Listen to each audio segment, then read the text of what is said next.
지난 21일 국군 고양병원이 감염병 전담병원으로 전환을 마치고 첫 확진 환자를 받기 시작했습니다. 정치훈대위가 국군 고양병원장 윤스키 대령을 직접 만나 감염병 전담병원 전환 과정과 앞으로의 운영 계획 등을 들어봤습니다. 우리 국민들의 건강과 생명을 지키기 위해서 저희가 존재를 하는 사람들이기 때문에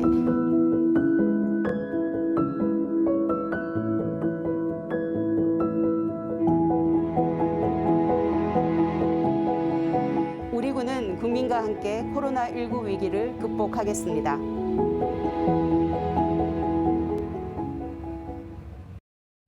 인터뷰 시작하시기에 앞서서 먼저 국민과 함께하겠다라고 하는 강한 의지를 말씀을 주셨는데요. 우선 가장 궁금한 점이 어떤 배경으로 이제 고양병원이 감염병 전담병원으로 선정됐는지가 가장 궁금합니다. 지난 2월 검역 지원 전담병원 임무를 수행한 바 있습니다. 또한 3월에 대구 경북 지역의 환자가 급증함에 따라서 수도권 지역도 분명히 이런 사태가 올 것이다라고 예측을 하고 국내 확진자 발생 시 군 병원도 준비를 할 필요가 있겠다라고 해서 사전 준비를 시행한 바 있습니다. 이런 경험을 바탕으로 수도권 지역 부족 병상을 해소하기 위해서 고양병원이 임무를 부여받게 되었습니다. 국군 고양병원이 감염병 전담병원으로 선정되는 데 있어 갑작스러운 일은 아니었습니다. 코로나19의 국내 유입이 시작되던 올해 초부터 국군 고양병원에서는 이미 준비를 하고 있었습니다. 고양병원은 평상시 150개의 병상을 운영하고 있고 전체가 개방병동으로 되어 있습니다.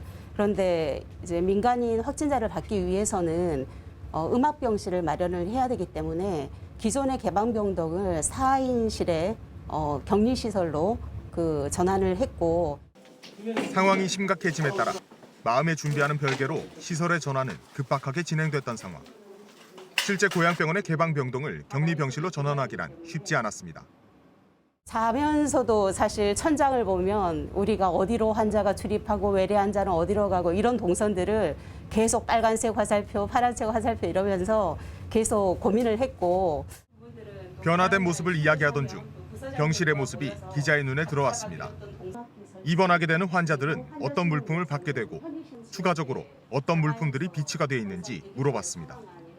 기존에 먼저 시행하고 있던 부대 현장에서 벤치마킹도 좀 많이 했고 그리고 환자들을 실제로 수용했던 병원의 경험담을 들어보면 환자들이 불편했던 부분들이 몇 가지가 있었어요. 개인 스탠드도 좀 마련을 했고 충전 여건 마련을 위해서 지금 전기 설비도 병상별로 다 추가로 다 설치를 했습니다.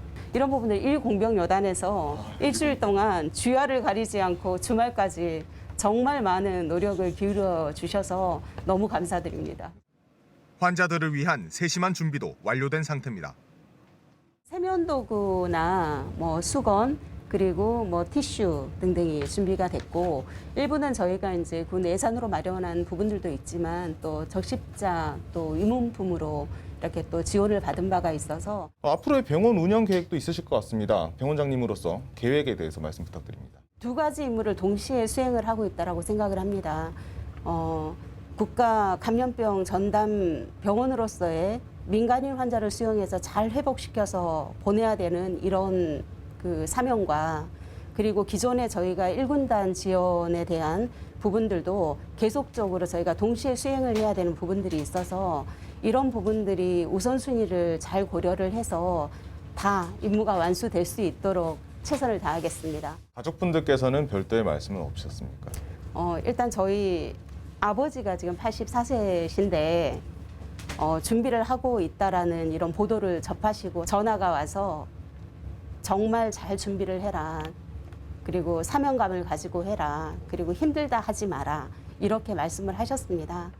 고양병원 장님이시지 않습니까? 말 그대로 군인이기도 하고 병원장으로서 어떻게 보면 우리 병원 가족들에게도 하시고 싶은 말씀이 있으실 것 같은데요.